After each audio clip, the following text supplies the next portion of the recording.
I was in debt, and family refused to help me and wished me luck. I lived through, and years later when I became a businessman, they came to ask for help for Pai's wedding. 2 years ago, I hit rock bottom. My first business venture, the one into which I had poured my heart, soul, and every dollar I could scrape together, failed spectacularly. It wasn't just a failure, it was a disaster. I was drowning in debt, forced to borrow from friends just to keep the lights on and the food in the fridge. It wasn't a situation I ever imagined for myself. I'd always been the guy everyone depended on, the one who made things happen, the so-called golden child. When I finally swallowed my pride and turned to my family for help, I was met with something I'll never forget. I sat in the living room with my parents and tried to explain how bad things were. It wasn't easy for me to admit that I needed them. I'd spent years being their problem solver, helping with everything from Ashley's endless college problems to my mom's tech questions to my dad's side projects. Now I needed them. But instead of the understanding and support I thought I'd earned, I got this. "You're on your own, Tom. And to be honest, we don't have time for this right now," my mother said. "You know we're paying for Ashley's education right now, so, bye." That bye hit me like a brick wall. It wasn't just the words, it was the way they said it, like I was an afterthought. Ashley was their priority, as always. She was in grad school at the time, racking up expenses I didn't even want to think about. But I had helped them every time they needed it. For years. And now that I was the one in need, they couldn't even pretend to care. I left their house that day feeling a mixture of anger and humiliation that I didn't know how to process. I decided then and there that I was done being their golden fairy. Done being the guy who sacrificed for everyone else while they took me for granted. It wasn't easy, but I cut off contact with them almost completely. I only showed up for my birthday because my mom insisted, and even that felt forced. The rest of the time, I focused on climbing out of the hole I was in. I took small gigs, worked absurd hours, and slowly rebuilt my business from the ground up. Every dollar I made went toward paying off my debt. It took grit, sleepless nights, and sheer determination, but by some miracle, I made it work. Fast forward 2 years and I was in a completely different place. My business was pulling in $11,000 a month in net profits, and for the first time in years, I felt stable. More than stable, I felt like I'd won. I had pulled myself out of the mess on my own, just like they said I had to. But I never forgot what they'd said to me that day, or how little they cared. So when my parents and Ashley showed up at my door unannounced, I was already skeptical. They hadn't been to my house in years, and here they were, all three of them? I had no idea what they wanted, but I had a sinking feeling that it wasn't going to be good. I wasn't wrong. When I opened the door, my mom, dad, and Ashley were standing there, dressed like they were going to a business meeting. I leaned against the door frame, not bothering to hide my surprise. Usually only my parents showed up when they wanted something, but Ashley? This was new. "Hey, Tom," my mom chirped, her smile overly bright. My dad gave me a nod, while Ashley just stood there awkwardly, clutching her designer purse like it was a lifeline. "What's going on?" I asked, stepping aside to let them in. They walked into my living room, looking around as if they hadn't just ignored my existence for the past 2 years. My mom sat on the couch, smoothing her skirt, while my dad stood with his hands in his pockets.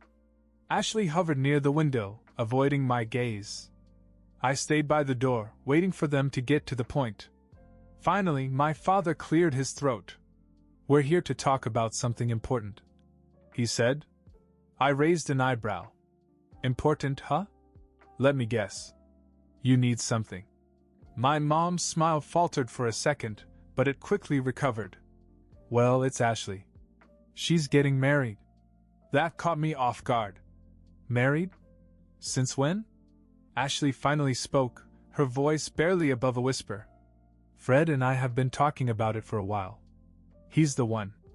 I didn't know much about Fred, except that he was some guy she'd met at school.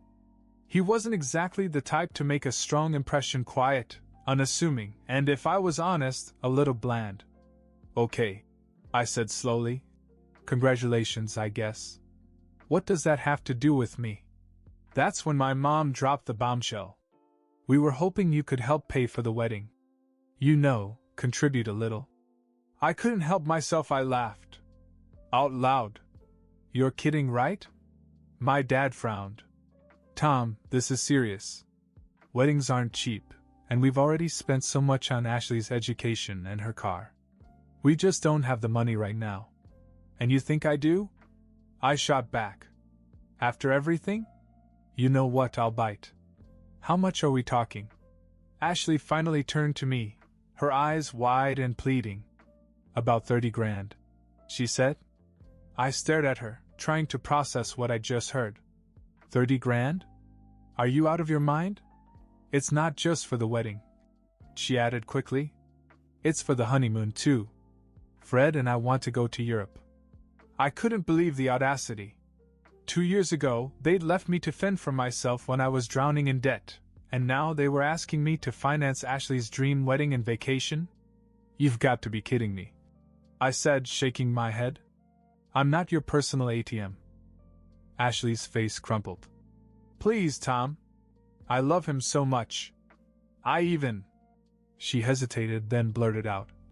I'm pregnant. That made me freeze. Wait, what? I'm pregnant, she repeated, tears streaming down her face. I just want to give our baby a good start, you know. Fred and I need that. This turned into something I hadn't expected. My parents looked at me expectantly, as if waiting for me to cave. But all I could feel was anger at their entitlement, anger at Ashley for her reckless decisions, and anger at myself for ever thinking they'd change. I'll think about it, I said flatly, needing to get them out of my house before I exploded. Ashley fell to her knees, sobbing. Please, Tom. I need you. I held up a hand. Enough. I'm busy right now. We'll talk later. They left shortly thereafter, but the encounter left me confused. I couldn't wrap my head around the sheer audacity of their request, or the mess Ashley had gotten herself into. After they left, I sat on the couch and tried to process everything. That's when I made up my mind I had to talk to Fred. Something about it all felt wrong, and I wanted to hear his side of the story. The next day I called Fred and asked if we could meet. He sounded hesitant, but agreed after I assured him it wouldn't take long. We decided to meet at a local coffee shop near his apartment. I wasn't sure what to expect, but I had a feeling there was more to this situation than Ashley was letting on. Fred showed up on time, looking as inconspicuous as ever in a simple hoodie and jeans. He seemed surprised that I wanted to talk to him, but he shook my hand and sat across from me without much fuss. So, I began, getting right to the point. Ashley and my parents came to see me yesterday. They told me that you two are getting married. Fred's face immediately went pale. He looked down at his coffee cup and fidgeted nervously. Yeah, about that. I leaned back and waited for him to continue. She kind of dropped it on me, he admitted. She proposed last week. Now it was my turn to look surprised. She proposed to you? He nodded. Yeah. Don't get me wrong, I care about her, but marriage? I'm not ready for that. I told her that, but she said it didn't matter because, well... He hesitated, then blurted it out. She's pregnant. I crossed my arms. And you're sure about that? About the pregnancy, I mean. Fred looked at me as if I'd just asked if the water was wet. She showed me the test. I didn't really have a choice but to believe her. Right, I said, thinking back to Ashley's dramatic plea. And how do you feel about all this? The wedding, the baby, the whole situation? Fred let out a long sigh. Honestly, I feel trapped. I love Ashley, but this wasn't my plan. She's the one who pushed for the wedding. She even talked to her parents about it before I had a chance to think about it. And now they're acting like it's a done deal. The pieces began to fall into place. Ashley had always been impulsive, but this was a whole new level. I couldn't help feeling sorry for Fred. He seemed like a decent guy who got caught up in Ashley's whirlwind. Look, I said, leaning forward. They came to me yesterday and asked for 30 grand to pay for the wedding and honeymoon. 30 grand, Fred. And now you're telling me you're not even sure you want to get married? Fred's eyes widened. They asked you for money? That's crazy. I don't even want a big wedding. I told Ashley I'd be fine with something small, but she insisted it had to be this huge thing. Typical, I muttered. Here's the deal, Fred. I'm not giving them a dime. If you're not on board with this wedding, you need to tell them. Don't let them guilt you into something you're not ready for. Fred looked conflicted, but nodded slowly. You're right. I have to be honest with her. Good, I said, standing up. Because if you don't, I will. We shook hands, and I left the cafe feeling strangely satisfied. For the first time in years, I felt like I had the upper hand with my family. Fred had confirmed what I already suspected. This whole thing was a mess of Ashley's making. Now it was time to confront my family. A few days later, I drove over to my parents' house. They weren't expecting me, but I didn't care. I was done letting them dictate the story. It was time to set the record straight. When I walked into the house, my mother greeted me with her usual over-the-top enthusiasm. Tom! What a surprise! She said, leading me into the living room where my father was watching television. Ashley was there, too, sitting on the couch, cell phone in hand. The atmosphere was almost too perfect, like they were plotting their next move. I wanted to talk, I said, cutting to the chase. About the wedding? My mother asked, her eyes brightening. Oh, Tom, I knew you'd come. Ashley's been so stressed, poor thing. I ignored her and turned to Ashley. Where's Fred? Ashley blinked, surprised by the question. He's at work. Why? Because I was talking to him, I said. And you're not going to like what he had to say. The room fell silent. My dad muted the TV, and my mom's smile froze on her face. Ashley sat up straighter, clutching a throw pillow as if it would shield her from whatever was coming. What do you mean? She asked, her voice shaking. I mean, I said, Fred doesn't want to get married. In fact, he doesn't even want a big wedding. He told me that you're the one pushing for it, and he feels trapped. And let's not forget the little detail about how you got pregnant on purpose. Ashley's face turned crimson. That's not true, she snapped. He's lying. I shrugged. Funny, because he seemed pretty sure. He even said he told you he wasn't ready for marriage, but you ignored him and went straight to Mom and Dad. Sound familiar? My parents looked at Ashley, their expressions changing from confusion to concern. My mother was the first to speak. Ashley, is this true? Did you pressure Fred? Ashley's eyes filled with tears. I love him so much. I thought if we got married, everything would be okay. And the baby dash. She stopped herself, realizing she was only digging the hole deeper. My father rubbed his temples. Ashley, you can't just force someone to get married. It doesn't work that way. Exactly, I said, crossing my arms. And that's why I'm not giving you a dime for this ridiculous wedding. You want to play games? Fine. But don't drag me into it. Ashley started to cry, now full-blown sobs. You don't understand. I need this. I need him. My mom rushed to comfort her while my dad just sat there shaking his head. I didn't feel sorry for Ashley. Not this time. She'd made her bed, and now she had to lie in it. Before I could leave, Ashley's phone buzzed on the couch. She picked it up and her face went pale. It's Fred, she whispered. Go ahead, I said. Answer it. She hesitated, then swiped to answer the call. We all watched as she listened in silence, her expression crumbling by the second. When she hung up, she looked like she'd seen a ghost. What did he say? My mother asked, her voice shaking. Ashley's voice was barely audible. He said it's over. He's breaking up with me. He doesn't want any of this. My dad cursed under his breath while my mom tried to comfort Ashley. But I just stood there, feeling a strange sense of vindication. I hadn't told Fred to break up with her, but I wasn't about to step in and fix things either. As I turned to leave, my dad called out, "Tom, wait. What about the baby?" I looked back at her. That's her responsibility now. She made her choices. I'm not bailing her out this time. And with that, I walked out the door, leaving them to deal with the aftermath. A week went by and I didn't hear from anyone in my family. Not a single phone call or text. I thought maybe they'd finally gotten the message that I was no longer their safety net. But deep down, I knew better. Sure enough, my mom showed up at my office one afternoon, looking more frazzled than I'd ever seen her. She wasn't the type to drop by unannounced, so I knew it was serious. "Tom, I need to talk to you," she said, wringing her hands. I sighed and motioned for her to sit down. "What is it now?" "It's Ashley," she said, her voice heavy with worry. "She's not doing well. After Fred broke up with her, she's a mess. She's not eating, she's barely sleeping, and she won't stop crying. She needs help." I stared at her without saying anything. What did she expect me to do?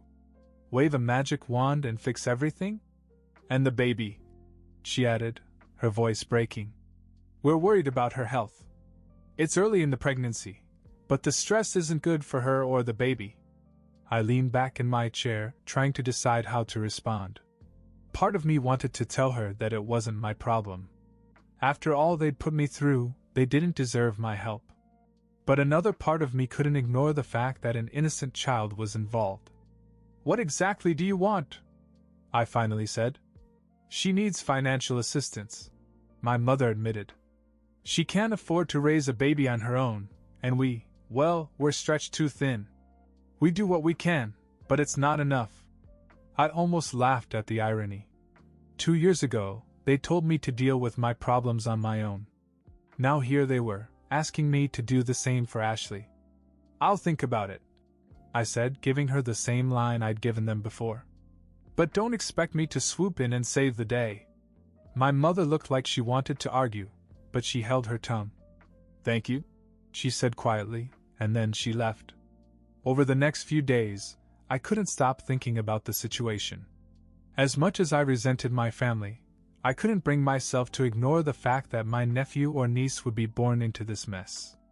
It wasn't the baby's fault that Ashley had made terrible choices.